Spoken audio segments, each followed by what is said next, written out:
Good morning, comic book fans. Welcome back to Comics in 5 Minutes. I'm your ever Shorty, and today we're reviewing a comic book that's not about dogs. Dogs of London, not about dogs. I wasn't really expecting it about dogs. Peter Milligan, he's not going to call comic book Dogs of London and have a human with a dog's head and a bloody knife on it, and it actually be about dogs. That'd be weird. What is about crime and lots of crime, the oodles and oodles of crime. I'm going to get to all that later on. But we're going to talk about the artwork first. Because I had one of those moments where I picked it up based on the cover, thought this looks absolutely brilliant. That very, very bold cover has stayed with me for a while. I do like the fact that it is not just like anthropomorphic dog human, it is a human with a dog's head, both of which are photorealistic kind of depictions, very bold artwork, very bold line choices, stands out and looks fantastic. Inside, you don't quite have that. And I was disappointed at first. I'm not going to lie to you. I was expecting something a little bit more forthright, a little bit more bold. But it honestly didn't take me long to fall in love with the artwork. It's by a guy called Artesido, or at least that's what he's known as, according to his bio at the back.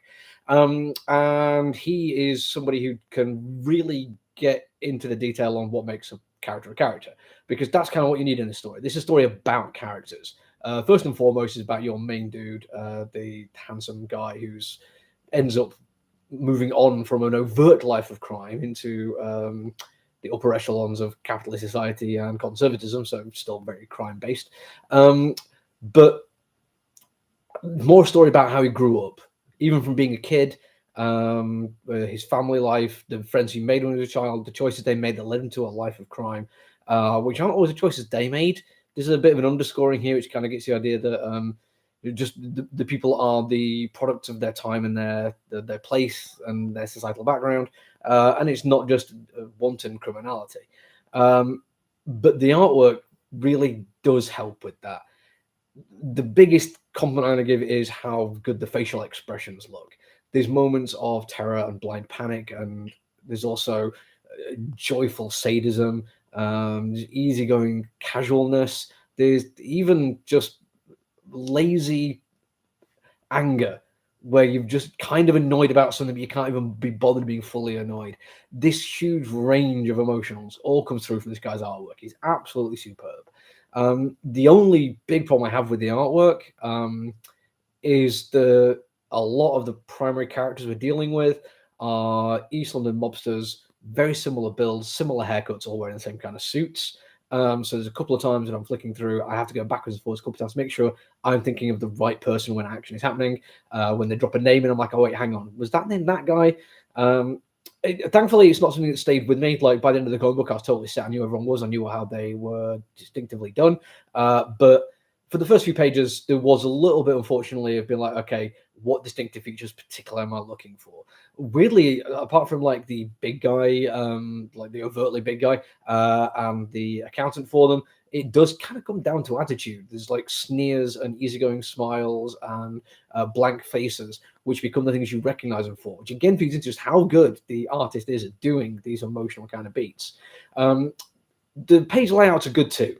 They never do anything that's like particularly groundbreaking, but there is a lot of fun to be had with working kind of between panels and just outside panels, which adds to the story quite nicely. But they're not fundamental to the storytelling. They're just nice little tricks. The story itself is, as I've described it, it is a crime story. It is about East London mobsters in the 60s, late 60s, in fact, and what they get up to. There's an awful lot of backstory going on there, though. There is, in the back matter, pages of notes taken on these young boys before they became fully fledged gangsters, using quite ridiculous, outmoded science like phrenology and the like. I think one of them is like has the small thumbs of the habitual sex offender, like looking at just physiognomy as a way to discern criminal activity or criminal likelihood of criminal activity, and it looks like they've been processed for some kind of experiment or to be involved in some kind of project or study. And I can't really tell you much more than that because there is a big ass spoiler at the end. But I will say, if you're going into it expecting just a crime drama, you're going to be either disappointed that that's not what you're getting or impressed that you're getting something extra. And I'm really enjoying how it ends. Don't get me wrong, the journey there is fantastic. The dialogue between characters is brilliant. The use of single-person narration to get the story across works really effectively because the character is certainly the most likable of the ones you meet originally, even though he's not himself is quite flawed and broken in his own way. it's that very British, I suppose, villain with a heart of gold, which we're so used to seeing.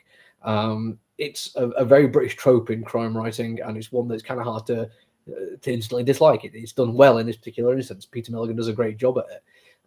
And his story as he goes forward and uncovering all the extra things that have happened, all the stuff that happens off camera or off panel in this first book, I think is going to be great to watch it get revealed. I think if you pick this up, you're in for an absolute treat. That's it for me today. I'll be back tomorrow, though. Until then, look after each other, everyone. Stay safe. Bye.